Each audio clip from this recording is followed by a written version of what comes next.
Now, here on the Irish side of the moon, we're always very interested in people who are aware of the fact that we're not at the mercy of the governments and not at the mercy of the legal system in the sense that a lot of people believe we are, and that we do have a lot of power ourselves, and personal empowerment is one of our catchphrases.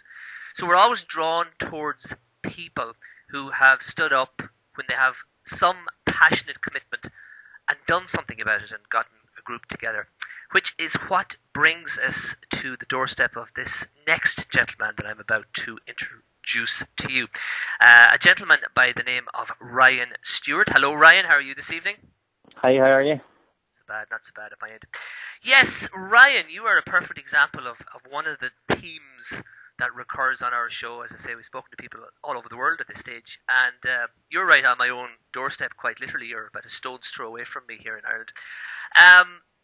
A lot of people listening in Ireland know what we're about to start talking about. Some other people overseas won't necessarily know. So I'll lead off by asking you, Ryan, what is this thing called VRT, this vehicle registration tax that got you so fired up? What is it exactly?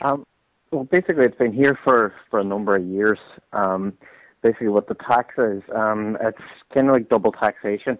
If you buy a car in Ireland, you pay your VAT on it, and then on top of that, you pay VRT. Now, VRT can be up to 36% of the value of the vehicle. Now, that 36% includes the VAT. It sounds very complicated. So basically, you're actually getting taxed on a tax. Now, the other problem with it is that back in 1992, Ireland joined the single European market. Yes. Which basically allowed for free movement of goods, free movement of people. But in 1992, that would have led to basically the removal of an excise duty on vehicles coming into Ireland, which was one of the main sort of theories behind the single European market. Unfortunately, at the time, the government decided they weren't going to give up this revenue stream, and they rebranded it as a national tax. The referendum was held to go into that. So basically, it was very deceitful the way it was actually changed. Now, yep. Sorry, go ahead. I was going to say, right. So basically, right, the first instinct is when you hear about this, you read up on it first, you think, well, okay, it's a tax. Surely they must be doing something good with it, and I mean, the money kind of, from what I understand, goes to local authorities. But it's the other stuff, the fact that it's a tax on a tax, it's complex. You're annoyed because it goes against European legislation, and annoyed by the fact that really Ireland has sort of renamed something that already exists and just kept going with it anyway, even though they really shouldn't have. So yeah. It's kind of like rebranding the marathon as a Snickers. It's still a marathon. It's an excise duty on cars. What they have basically done is what this tax does in Ireland is it overinflates the price of the car. I mean, particularly in Donegal here, we're right on the border with Northern Ireland. You can go into Northern Ireland and buy a car perhaps thousands of pounds cheaper or thousands of euro cheaper than the equivalent version in the Republic. The only thing is that when you do that, you have to pay this registration tax on top of that. Now, a lot of the car dealerships in Ireland are struggling at the moment as well, and VRT is one of the main reasons.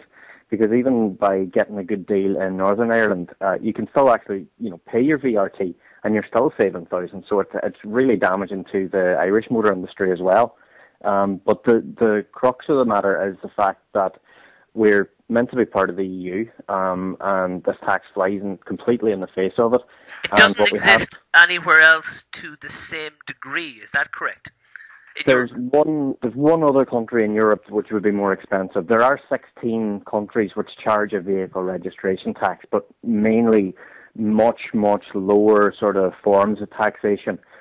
Denmark would be the only one which would have a higher form of taxation than Ireland. And why are we so gosh darn lucky here? I mean, is it that the government thinks they can get away with it, or is it that do they need the money? Are they using it for a good purpose?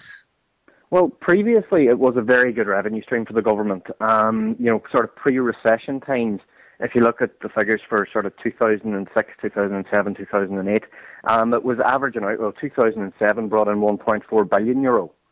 to the exchequer, but that has changed dramatically now. This year, or last year, sorry, in 2009, that take was only 375 million. Okay, so right, yeah. Basically lost $1 billion in the space of 2 years. Oh, I see when that happened. Year. And now the forecast for this year again is that even with car sales up, that figure is going to decrease even further down to 350 million. So that only contributes 1% of the total exchequer return. I know this is there's a lot of facts and figures to take in here, but the net result is that VRT is no longer the sort of cash cow that it was for the government, and now is the best time, the best opportunity that they'll ever have to get rid of it. Considering back in 2007 in Ireland, that was an extremely credit-fueled economy. It's the same everywhere in the world.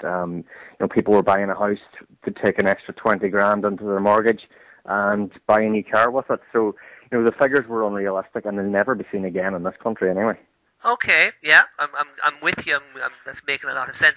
Now, so you're a citizen of the country, you're like anyone else, and most people, I'm sure, in a similar position, observing this happening around them would be either ambivalent or would be completely trusting of our elected government officials and know that they know what's best for us and will look after us.